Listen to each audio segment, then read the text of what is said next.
খর্বাকৃতির, বেঁটে খাটো কিন্তু শক্তিশালী রোগী যারা ব্যক্তিগত লাইফে খুব কষ্টতে থাকে, যাদের পারফরমেন্স কম, এই সমস্ত রোগীদের ক্ষেত্রে ব্যারাইটা কার্ব নামে একটি হোমিওপ্যাথিক মেডিসিন আছে।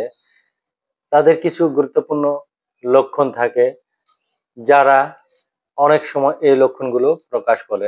গলায় বিভিন্ন ধরনের সমস্যা থাকে, কপের মতো কিছু একটা রয়ে গেছে, ছিঁড়ে ফেলার অনুমতি, তাদের কাশি থাকে, কিছুক্ষণ পর পর মনে হয় কফ আসতে থাকে।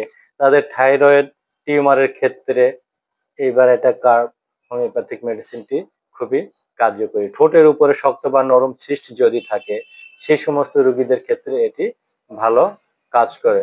এই রোগীদের গ্ল্যান্ডগুলো ফুলে থাকে, বাচ্চাদের এবং বয়স্কদের সবার ক্ষেত্রে এরকম হইতে পারে। এই ধরনের রোগীদের যদি পারফরমেন্সও কম থাকে, পারফরমেন্স বৃদ্ধি করতেও ব্যারাইটা কার্ব হোমিওপ্যাথিক মেডিসিনটি কাজ করে।